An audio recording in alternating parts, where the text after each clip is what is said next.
Hello, I'm delighted to welcome you all. I'm Paula Farquharson, the director of the Princess Grace Irish Library here in Monaco. And I'm delighted to be joined by our guest speaker, Daniel Mulhall, as well as Caroline Hayfie, Assistant Director of Glucksman Ireland House, the Centre for Irish and Irish American Studies at New York University. I'll just give a little bit of background about Daniel Mulhall's biography to introduce him. Daniel was born in County Waterford in southeast of Ireland, and he has spent more than 44 years in Ireland's diplomatic service and is a former ambassador of Ireland to the United States. He's written and lectured around the world on the subject of Irish literature, and in particular the work of James Joyce, and has worked tirelessly throughout his career to further the impact and the reach of Irish writing around the world. Daniel is a recent Global Distinguished Professor of Irish Studies at Glucksman Ireland House. So I'm going to hand over to Caroline to kick off our questions.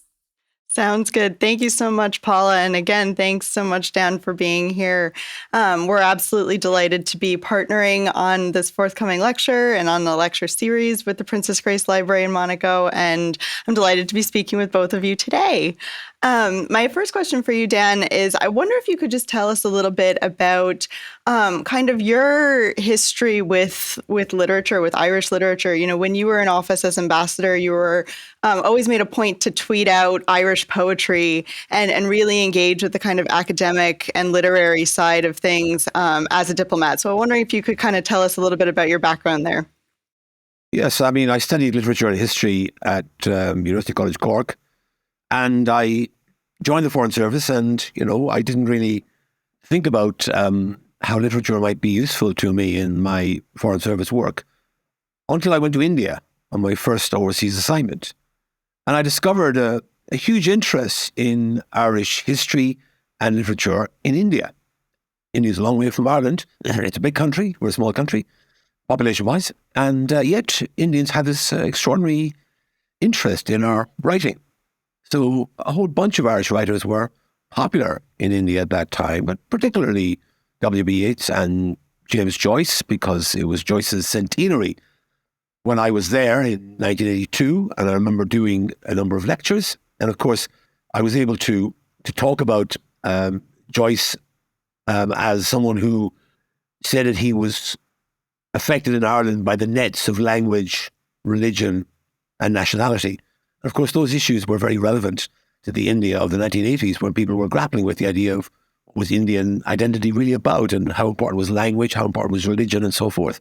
So I quickly realized that Irish literature had a relevance, had a wider reach than we might have expected.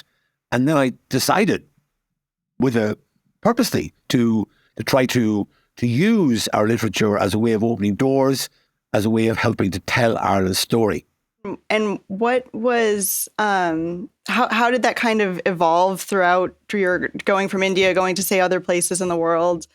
It doesn't always work because, for example, when I was in Brussels, I was working at the EU and there's limited opportunities there because you're in a kind of a diplomatic environment. You don't really have much outreach to the regular, to the population at large because of the nature of the work. The same was true when I was in Vienna for the Conference on Security and Cooperation in Europe, the last big conference of the Cold War.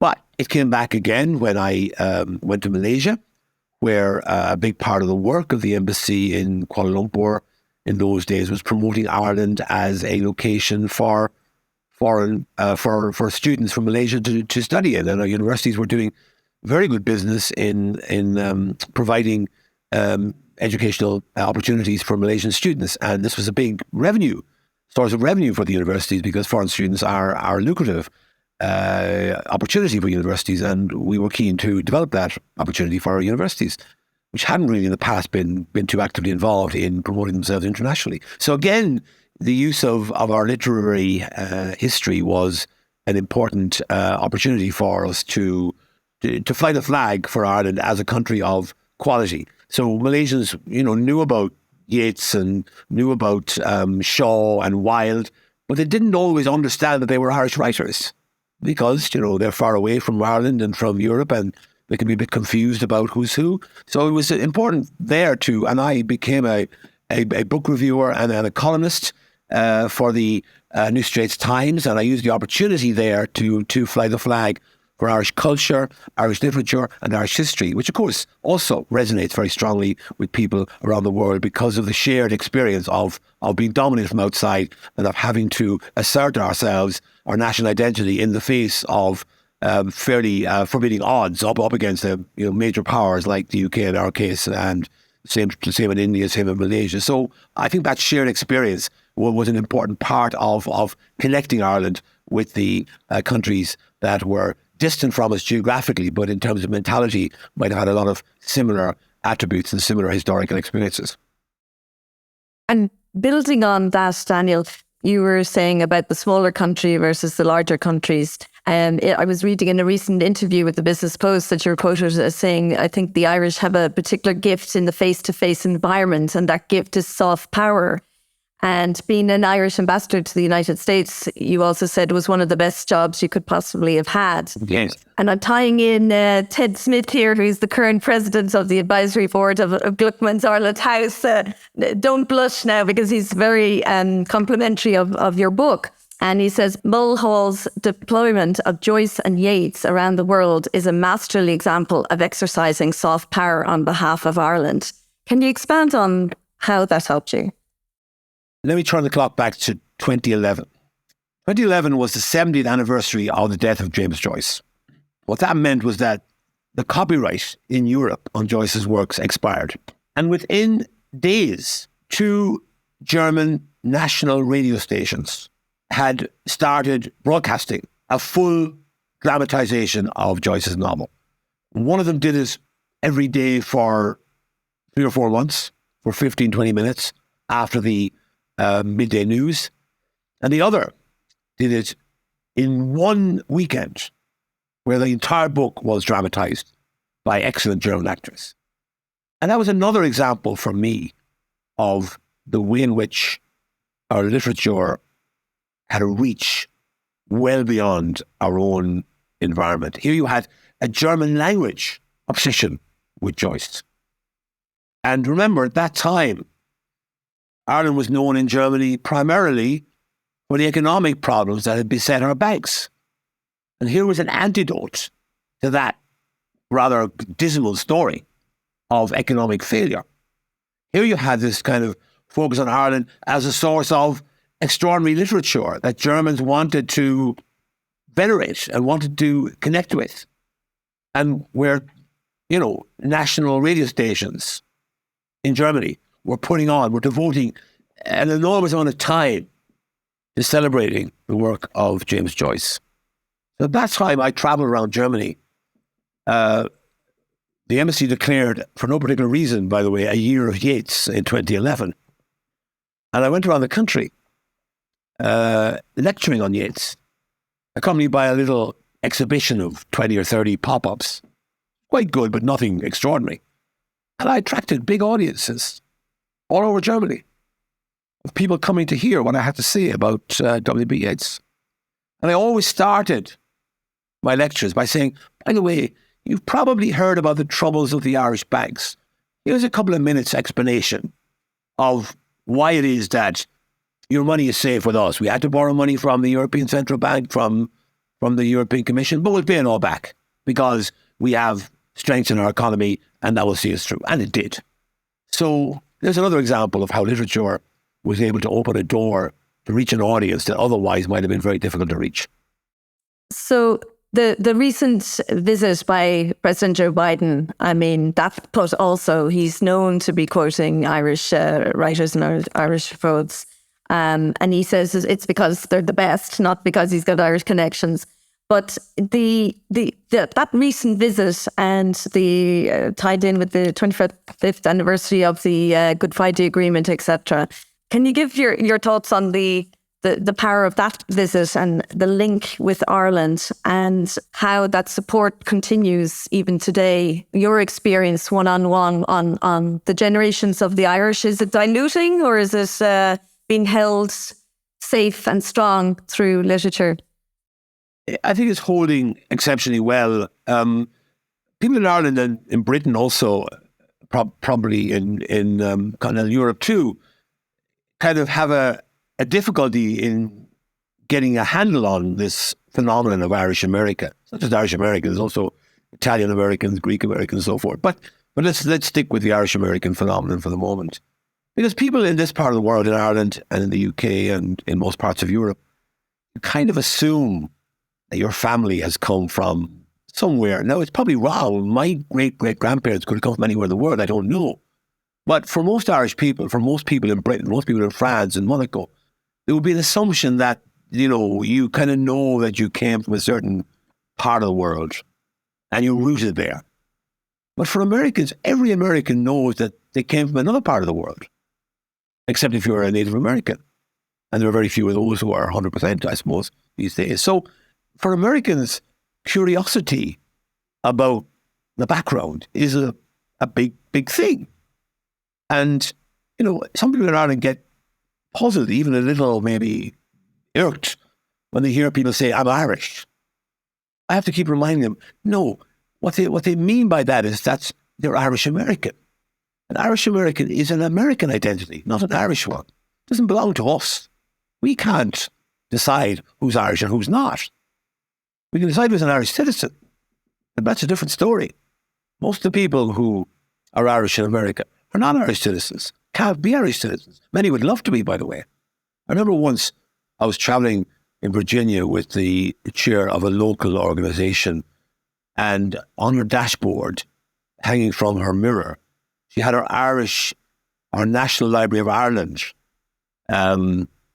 membership card. And I said, I took a photograph of it and sent it to the National Library director in Dublin. I said to this woman, well, why do you have that there? She said, because I'm not entitled to a passport. It's the only way I can display my Irish heritage. It's not wonderful. That's lovely. That's touching. So when people are dismissive of these things, I say that's very wrong, because people are entitled to have a sentimental attachment to Ireland. Irish people say, oh, but they think about an Ireland that no longer exists. Too bad. That's the Ireland that exists for them. Indeed. Most of them, of course, have been to Ireland, and they understand that today's Ireland is different from the Ireland their grandparents and great-grandparents came from, in the way that America now is different from what it was 150 years ago. So there's no reason why people shouldn't be sentimental about their heritage and also connected with the realities of today's world. Indeed. And if you think of it, I mean, the heritage of the Princess Grace Irish Library is Princess Grace's own grandfather, John Kelly. He emigrated in 1847 from Mayo at only 20 years old to set up in Philadelphia post-famine times and had his family there. And the link continues to this day. Prince Albert had just recently there in May went over to unveil the statue in just outside of Newport in Mayo of his mother, of Princess Grace. Mayo's had a very good month, hasn't it, with Joe Biden and... Indeed. It's very busy. All they need now is to win the Sam Maguire Cup, win the All-Ireland this year. That would complete a perfect year for Mayo. Exactly, and I hope, and certainly President Biden was his parting wish. They would have President Biden and the Prince both there on Sunday in July cheering on the men of Mayo. Oh, we must put that request in. Wouldn't that be wonderful? And you can be sitting between them. So it really is, when you consider the heritage that both of them have referred to in their recent speeches there recently. I'm sure you met lots of those kind of people, and I think it's so important that continues, and that's part of the work that both of our libraries here are doing. And Caroline. By the way, in the Prince's Irish heritage is almost the same as President Biden's. Indeed, because he's half Irish. You know, I think if you go back on his mother's side, probably all 8 of his great-great-grandparents were born in Ireland, and the same is true with President Biden. It's exactly the same connection with Ireland. Talking that point you're making, Daniel, is so true in terms of the recent celebrations for the Good Friday Agreement, and an Irish Times article I read was talking about the agreement was so dependent on the subtleties of language. You know, that is true, because I have a memory of that, in that when I came back from Brussels in 1994 to join the the Forum for Peace and Reconciliation. Because I hadn't been involved before in the Northern Ireland process, it was my first exposure to it. And I didn't understand that there was a vocabulary and a language that was invented, if you like, in the previous 4 or 5 years that needed to be carried on. And I remember once I wrote a paper which I tried to find new language and realized that wasn't where it was at.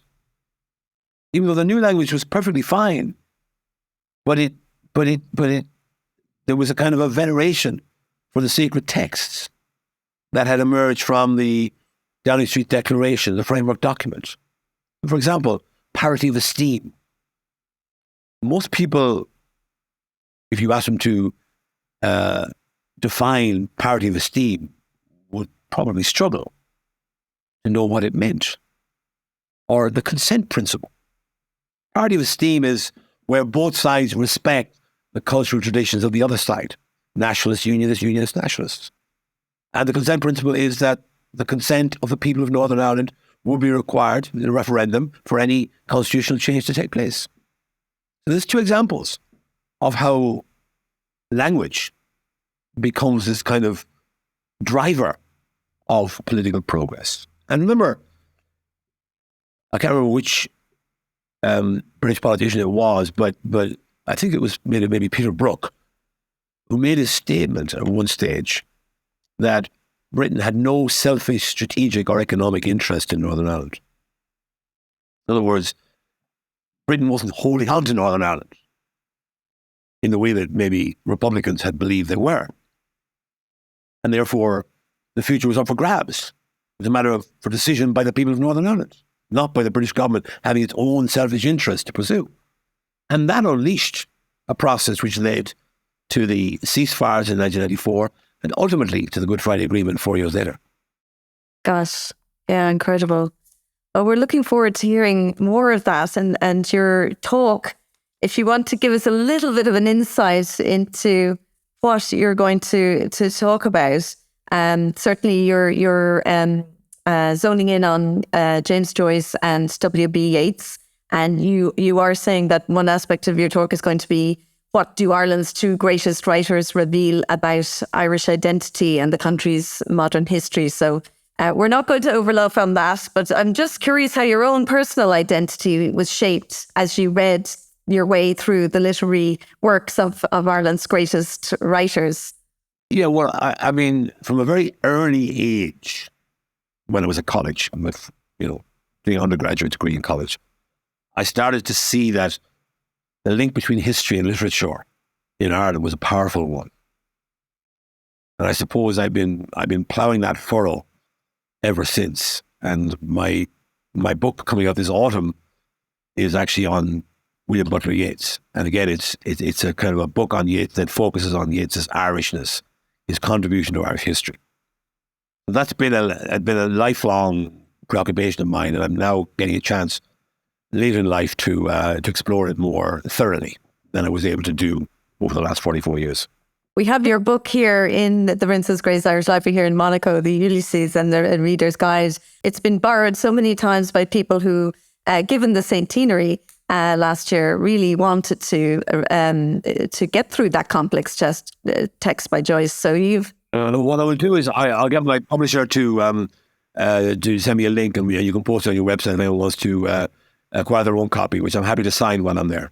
Oh, well, that would be wonderful. And that will bring you full circle in terms of this talk when you land here in Monaco. And everybody is very welcome to join us for that. It'll be an in-person event on the 10th of May. Thank you all very much. And we'll see you very soon. We'll look forward to seeing you in Monaco.